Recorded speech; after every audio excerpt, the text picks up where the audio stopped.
하나님은 사탄의 죄와 반역으로 인해 사탄을 하늘에서 쫓아내셨습니다. 예수께서는 사탄이 번개처럼 하늘에서 떨어지는 것을 보았다고 주장하셨습니다. 그런데 왜 하나님은 그를 그냥 끊어버리시고 영원히 추방하지 않으셨을까요? 사탄은 왜 아직도 존재하는가? 오늘의 성경 공부에서 우리는 왜 하나님께서 사탄이나 그의 타락한 천사들을 죽일 수 없고 죽이지 않으실지에 대한 진리를 밝혀낼 것입니다. 사탄은 현대에 널리 알려진 성경의 인물입니다. 그러나 많은 사람들이 모르는 것은 사탄이라는 단어가 대적자 또는 원수를 의미하며 타락하다를 의미할 수도 있다는 것입니다. 그의 이름은 타락한 자가 아니라 지속적인 상태를 암시하는 타락한 자라는 점에 유의하십시오. 이것은 그가 끊임없이 타락하고 점점 더 어두워지고 사악해지고 있음을 나타냅니다. 요한계시록에서는 그가 무저갱에 던져졌다고 말합니다. 이는 그가 끊임없이 넘어진다는 뜻입니다. 그것이 바로 자존심이 당신에게 하는 일입니다. 당신이 그것을 다루지 않으면 그것은 당신을 점점 더 나쁘게 만듭니다. 교만은 당신을 파괴할 수 있습니다. 잠언 16장 18절의 교만은 패망의 선봉이라고 기록되어 있습니다. 그리고 멸망이 항상 죽음은 아니라는 점에 주목하십시오. 왜냐하면 다윗이 시편 3편 4절에서 하나님께서 그의 생명을 멸망에서 구원하신다고 말했기 때문입니다. 당신이 아직 살아있는 동안 당신의 삶의 파괴가 일어날 수도 있습니다. 당신의 교만은 당신의 관계, 재정, 하나님께서 당신 앞에 주신 기회를 파괴할 수 있습니다. 그렇다면 이것을 뒤집는 방법은 무엇입니까? 겸손을 통해. 루시퍼라고도 알려진 사탄은 수천 년 동안 인류를 속여 하느님께 불순종하게 하려고 노력해 온 고대의 유혹자입니다. 사탄은 하나님의 영광과 찬양을 위해 하나님께서 창조하신 하늘의 천사로 출발했지만 단지 하나님을 섬기고 경배하는 것만으로는 만족하지 않았습니다. 그는 섬김과 숭배를 받기를 원했고 전능하신 하나님과 동등하거나 심지어 더 우월한 사람으로 보이기를 원했습니다. 그러므로 사탄은 하늘에서 반역을 조직하여 천사들의 군대를 모으고 그의 의도를 하나님의 의도와 반대되게 만들었습니다. 이 천사들은 타락한 천사로 알려져 있습니다. 천국에서의 전쟁은 치열했습니다. 한쪽에는 대천사 미가엘과 그의 천사 전사들의 군대가 있었습니다. 다른 한편에는 수천의 악마를 거느린 거대한 용의 형태를 한 사탄이 있습니다. 그러나 하나님의 통치는 무너질 수 없었고 사탄과 그의 사자들이 하늘에서 쫓겨나면서 전투는 끝났습니다. 요한계시록 12장 7절과 8절에 또 하늘에 전쟁이 있으니 미가엘과 그의 사자들이 용으로 더불어 싸울세라고 기록되어 있습니다. 용과 그의 사자들이 싸웠으나 강하지 못하여 하늘에서 자기 자리를 잃었습니다. 천국에서는 사탄과 그의 천사들이 지위와 차원을 가지고 있었으나 결국에는 지고 말았지만 그리스도인으로서 당신은 천국의 자리를 얻었다고 에베소서 2장 6절에서 말씀하고 있습니다. 그리스도 예수 안에서 우리와 함께 하늘에 앉히셨느니라. 그런데 왜 하나님은 사탄과 그의 모든 천사들을 그냥 죽이지 않으셨나요? 왜 그들을 지구로 탈출시켜 인류에게 죽음과 파괴를 안겨주었나요? 이것이 바로 오늘 영상에서 우리가 다룰 질문이고 여기서 그 답을 공개하겠습니다. 그 주된 이유는 사탄이나 그의 천사들은 영이신 하나님의 형상대로 창조되었기 때문에 하나님께서 그들을 죽일 수 없기 때문입니다. 요한복음 4장 24절에 명시된 바와 같이 하나님은 영이심으로 루시퍼와 그의 천사들도 영임으로 불멸입니다. 사탄이 아직 살아있다는 사실은 하느님께서 그를 향한 특별한 목적을 갖고 계심을 나타냅니다. 하나님은 그분의 모든 피조물을 향한 계획을 갖고 계시며 목적을 위해 그들을 창조하셨습니다. 창조물이 창조주의 뜻을 선택하지 않더라도 하나님께서는 자신의 영광을 위해 나쁜 상황과 선택, 결정을 사용하시는 방법을 갖고 계십니다. 그러면 사탄이 누구인지, 오늘날 하나님께서 사탄을 어떻게 사용하시는지 살펴보겠습니다. 이사야서 14장에서 우리는 사탄이 어떻게 하늘에서 쫓겨나는지를 봅니다. 이 본문은 그의 반역에 대해 성경이 말하는 것에 대한 비전을 우리에게 제공합니다. 마음아, 내가 하늘에 올라 하나님의 뭇별 위에 내 보좌를 높이리라. 내가 북극 끝 지폐의 산에 앉으리라. 내가 가장 높은 구름 위에 올라가서 하나님과 같으리라. 가장 높음. 일반적으로 사탄에게 주어지는 또 다른 이름은 루서퍼인데 문자 그대로 빛을 전달하는 자를 의미합니다. 우리는 루시퍼가 그의 교만한 야망 때문에 무너졌음을 봅니다. 이 성구는 루시퍼에게 무슨 일이 일어났는지에 대한 분명한 진술입니다. 사탄의 타락에 대한 또 다른 언급은 에스겔서 28장에 나옵니다. 홍보석과 황옥과 금강석과 남보석과 호마노와 벽옥으로 너를 덮었으며 너는 기름 부음을 받은 그루비로다. 내가 너를 보호하여 하나님의 거룩한 산에 두었나니 내가 창조된 날부터 내 행위가 완전하여 내 무역으로 말미암아 죄악이 드러났고 내 마음에 강포가 가득하였도다. 그러므로 내가 너를 더럽혀서 하나님의 산에서 쫓아내고 너를 불 가운데서 멸하였나니 내 아름다움으로 말미암아 내가 내 지혜를 더럽혔음이로다. 땅에 엎드려 왕들 앞에 세워서 그들이 너를 보게 하라. 에스겔은 여기서 아름답고 귀중하도록 하나님께서 창조하신 완전한 존재에 대해 말합니다. 그런데 무슨 일이 일어났습니다. 이 존재에게서 불의가 발견되어 그는 죄를 지었고 이 죄 때문에 하나님은 그를 낙원에서 쫓아내셨습니다. 이것은 사탄의 타락에 대한 두 번째 언급입니다. 그가 타락한 이유는 그에게 불신의 씨앗이 있었기 때문입니다. 그 안에 교만한 것이 자라고 있었고 하나님께서 하늘에서 허락하실 수 없는 것이 있었습니다. 실제는 이렇습니다.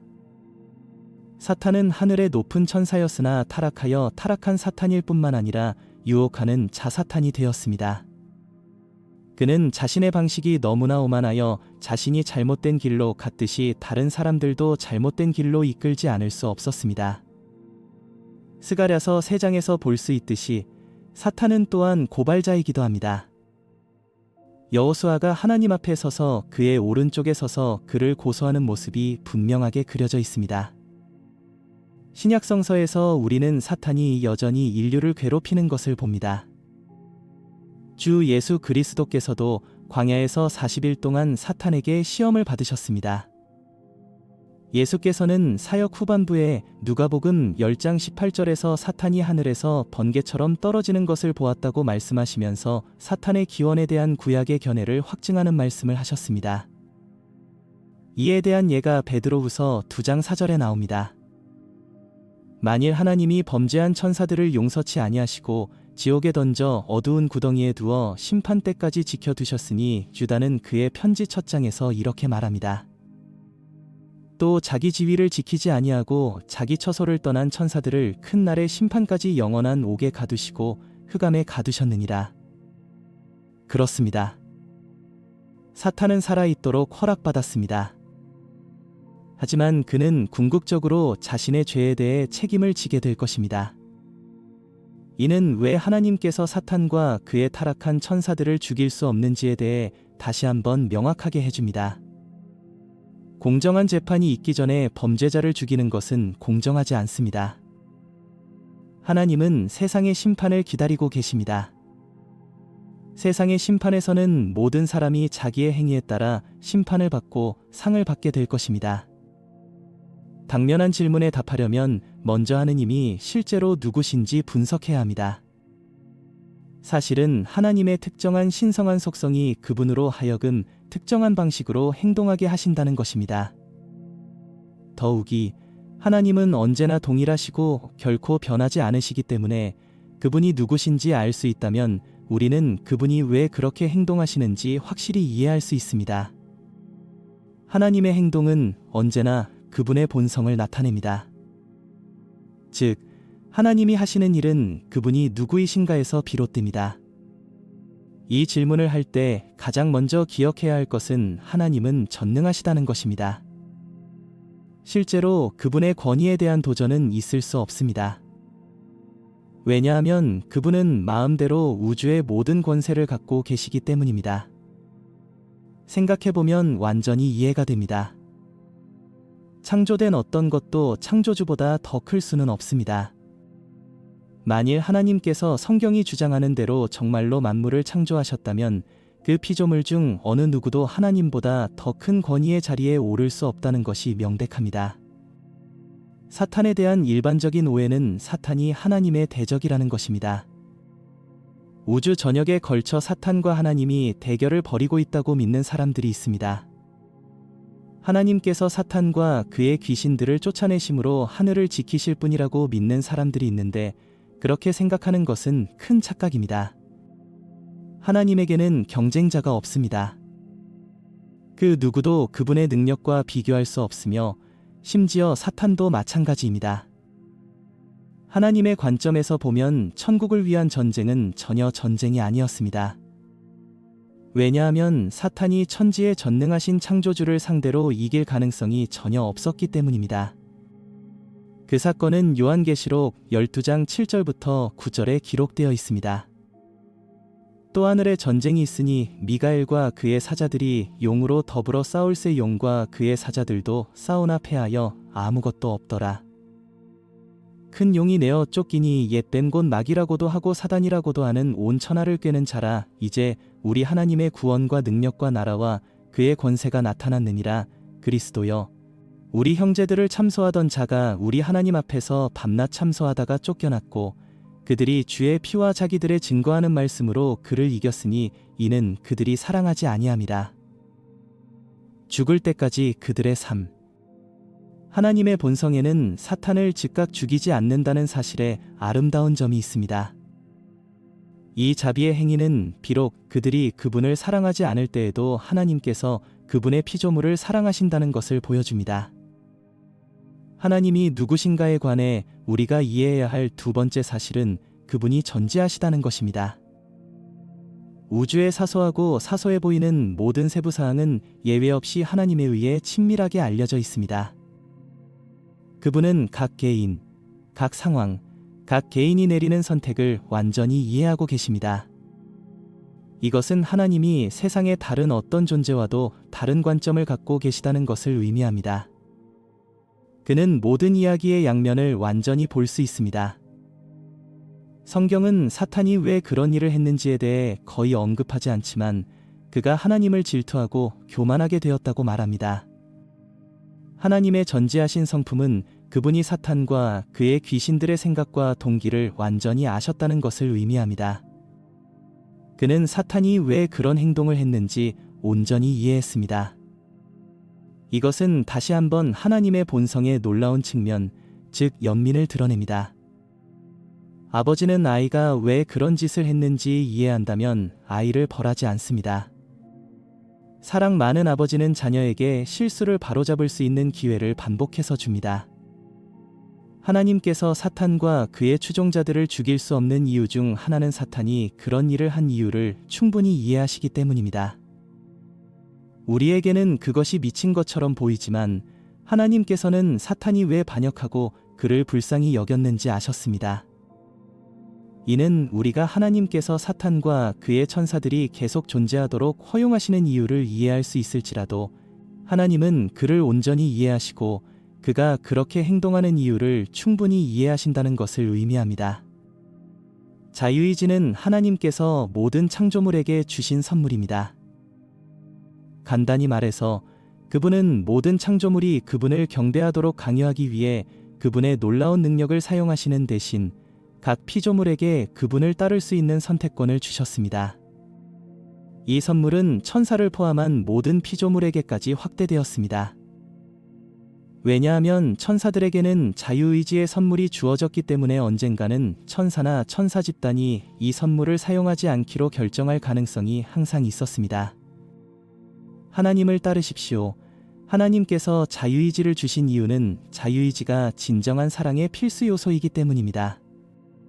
그렇게 할 수 있는 선택권이 없다면 누군가를 사랑할 수도 없고 누군가와 좋은 관계를 가질 수도 없습니다.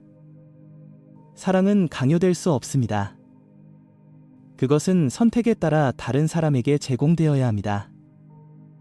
이러한 이유로 창조물이 자신의 결정으로 그분을 사랑하기를 바라시는 하나님께서는 어떤 사람들이 그 대가로 그분을 사랑하지 않기로 선택할 것임을 충분히 아시고 그들에게 자유의지를 허락하십니다. 자유의지에서 발생하는 문제는 이것이다. 만일 하나님께서 자신이 주신 은사를 행사하는 모든 사람을 자신이 승인하지 않는 방식으로 처벌하고 죽인다면 하나님은 실제로 그들에게 선택권을 주지 않은 것입니다. 옵션 중 하나에 사형이 첨부되어 있으면 실제로 선택의 여지가 없습니다. 자유의지는 반란과 구원의 가능성이 모두 존재하도록 요구합니다.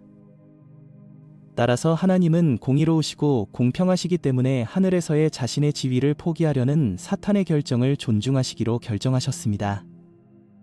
그분은 멸망되지도 않으실 것입니다. 그러나 나쁜 선택을 하는 사람들을 제거하지도 않으실 것입니다. 하느님께서 사탄과 그의 악기들이 반역한 후에도 살도록 허용하신 이유에 대한 또 다른 이론이 있습니다. 신약 성경에 나오는 예수님의 삶에 대한 복음서 기록을 읽어보면 우리는 예수님이 십자가에 달리는 길에서 사탄이 어떤 역할을 했다는 것을 알 수 있습니다. 아마도 사탄이 하나님을 거부한 후에도 하나님은 여전히 그를 사용하여 세상에서 죄를 제거하는 궁극적인 사명을 완수하셨을 것입니다. 신약 성경에 사탄이 처음 등장하는 것은 광야에서 예수님을 시험할 때입니다. 사탄은 3번이나 여러 가지 제안으로 예수님을 유혹했고 예수님은 굳게 서서 유혹자에게 성경을 인용하셨습니다. 예수님은 유혹에 저항한 최초의 인간이 되셨습니다. 이것은 예수님의 이야기에서 매우 중요한 부분입니다. 왜냐하면 예수님이 세상 죄를 위해 죽으시기에 합당한 분이심을 증명하기 때문입니다. 왜? 죄 없는 사람만이 죄 있는 사람을 대신할 수 있기 때문입니다. 무고한 사람이 감옥에서 범죄자를 대신하게 되면 그 사람의 무죄가 유죄인 사람에게 넘어가 역할이 바뀌게 됩니다. 하나님의 계획은 예수님의 거룩함을 죄 많은 인류에게 옮기는 것이었습니다. 이것이 바로 예수님께서 십자가에서 행하신 일입니다. 그분은 죄가 되시고 그분의 거룩함을 우리에게 두셨습니다. 유혹과 그에 대한 성공은 예수님이 세상 죄를 짊어지기에 합당하신 분임을 증명했습니다. 그러므로 아마도 하나님께서는 예수님이 당신의 사명을 감당하실 자격이 있다는 것을 증명할 수 있도록 사탄의 행동을 허락하셨을 것입니다. 예수님의 이야기에서 사탄의 두 번째 중요한 역할은 예수님을 팔아 십자가에 못 박도록 관리들에게 넘겨줄 가룟 유다의 유혹에 있습니다. 누군가 예수님을 십자가에 못 박도록 넘겨주지 않았다면 예수님이 어떻게 세상 죄를 위해 죽으셨을지 궁금해 본 적이 있습니까? 예수님의 삶에서 사탄의 역할은 유다에게 들어가서 그를 죽임을 당하도록 넘겨줄 정도로 예수님의 능력을 의심하게 만드는 것이었습니다. 아마도 하나님께서는 사탄이 유다에게 영향을 주어 예수를 배반하게 하여 세상을 죄에서 구원할 수 있도록 사탄이 살아있도록 허락하셨을 것입니다. 사탄은 하나님의 권위에 반역하고 그의 반역에 동참하는 대규모 천사 군대를 모은 하늘의 천사였습니다. 그들은 하늘에서 싸웠고 죽임을 당하는 대신 하늘에서 유배되어 쫓겨났습니다. 그런데 왜 하나님은 그들의 반역 때문에 그들을 죽이지 않으셨을까요? 아마도 구속사에서 사탄의 역할이 더 컸기 때문일 것입니다. 어쩌면 그는 신의 무기고에 있는 또 하나의 도구였을 수도 있습니다. 아마도 하나님은 사탄을 너무나 사랑하셔서 그에게 회개하고 다시 그를 따를 수 있는 기회를 주고 싶었을 것입니다. 아마도 하나님의 사랑이 너무 커서 그분은 사탄의 실수를 바로잡기 위해 세상의 모든 시간을 사탄에게 주셨을 것입니다. 우리는 선택 없이는 사랑이 존재할 수 없다는 것을 알고 있으며 하나님의 바람은 모든 피조물이 그분을 사랑하는 것이기 때문에 피조물에게 자유의지를 주시고 자유의지에는 거부의 가능성도 따릅니다. 하느님께서는 자신을 선택하지 않는 사람을 모두 제거하실 수 없습니다. 그렇게 하면 사랑으로 이끄는 자유의지가 무효화되기 때문입니다. 하나님은 사랑이시며 사랑은 극도로 오래 참으시기 때문에 사탄과 그의 악기들이 계속 존재하도록 허용하셨습니다. 하나님께서 사탄을 완전히 제거하지 않으신 이유에 대해 제기되는 질문은 복잡하고 다면적입니다. 이 주제는 우리를 하나님의 본질, 자유, 세상의 악과 선택의 목적에 대한 깊은 성찰로 이끈다. 첫째, 전지전능하신 하나님은 존재하는 모든 것에 대한 완벽한 계획을 갖고 계시다는 것을 이해하는 것이 필수적입니다. 사탄이 여전히 존재한다면 그것은 그가 이 신성한 계획의 일부이기 때문입니다. 인간의 제한된 인식으로는 하나님의 이유를 이해하기 어려울 수 있지만 모든 하나님의 결정 뒤에는 더 크고 유익한 목적이 있다는 것을 우리는 믿을 수 있습니다. 더욱이 사탄의 존재는 인류에게 지속적인 시험이 됩니다. 유혹은 단지 약함이나 악의 표시가 아닙니다. 그것은 또한 영적, 도덕적 성장을 위한 기회이기도 합니다. 유혹에 직면하고 이를 극복함으로써 사람들은 힘, 인내, 믿음과 같은 미덕을 키울 수 있습니다. 이러한 도전은 영적인 성장과 성숙을 위해 필수적입니다. 고려해야 할 또 다른 점은 사탄의 반역 이야기가 우리에게 자유의지의 중요성을 상기시켜 준다는 것입니다.